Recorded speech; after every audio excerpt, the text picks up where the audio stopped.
Der Mond dreht sich um die Erde. Und beide zusammen drehen sich um die Sonne. Das tun sie, weil sich ihre Massen gegenseitig anziehen. Stichwort Gravitation. Soweit so gut. Aber warum ist das eigentlich so? Albert Einstein hat mit seiner Relativitätstheorie eine nicht ganz einfache Antwort gefunden. Er packt den dreidimensionalen Raum, also Länge, Breite und Höhe und die Zeit, zur vierdimensionalen sogenannten Raumzeit zusammen.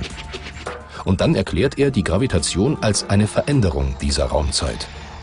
Laut Einstein kann man sich die Raumzeit als eine Art flache Ebene vorstellen.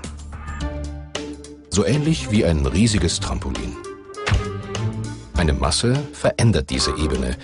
Das Trampolin wird nach unten durchgebogen. Je größer die Masse ist, umso tiefer ist die Delle. Eine besonders große Masse haben schwarze Löcher. Was ihnen zu nah kommt, wird aufgesogen und verschwindet auf Nimmerwiedersehen. Sterne, Planeten und sogar Licht. Daher auch der Name Schwarzes Loch. Wenn sich zwei solcher schwarzer Löcher zu nahe kommen, dann verschmelzen sie in einer gewaltigen Explosion zu einem noch größeren.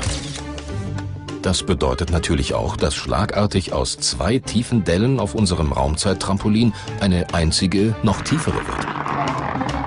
Das ganze Trampolin beginnt zu wackeln. Dieses Wackeln nennen die Physiker Gravitationswellen. Das Wackeln sieht jedoch genau betrachtet natürlich etwas anders aus. Die Gravitationswellen verursachen kein Auf und Ab, sondern dehnen und stauchen den Raum abwechselnd. Wie hier das Gesicht, das mal schmaler wird und dann wieder breiter. Die Längenänderungen dabei sind allerdings winzig. Doch mit einem speziellen Messgerät, einem großen Laserinterferometer, wollen Forscher die winzigen Änderungen messen. Das Prinzip: ein Laserstrahl wird durch einen halbdurchlässigen Spiegel in zwei Strahlen aufgespalten. Diese laufen dann senkrecht zueinander in die beiden Arme des Interferometers. Am jeweiligen Ende werden sie reflektiert und laufen wieder zurück. Dadurch lassen sich winzige Längenunterschiede messen, wie sie zum Beispiel durch eine Gravitationswelle verursacht werden. Mit der Hilfe von weiteren Interferometern an unterschiedlichen Orten kann man dann sogar den genauen Ursprung der Gravitationswellen bestimmen. So eröffnet die Gravitationswellenastronomie ein neues Beobachtungsfenster.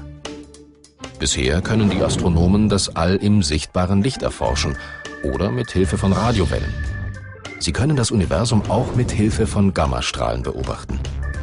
Dank der Gravitationswellen jedoch werden sie möglicherweise in Zukunft Botschaften von Ereignissen empfangen, die sich zum Großteil im Dunkeln abspielen, wie etwa die Kollision schwarzer Löcher. Mehr noch: Sie könnten dem größten Ereignis aller Zeiten nachspüren, dem Urknall.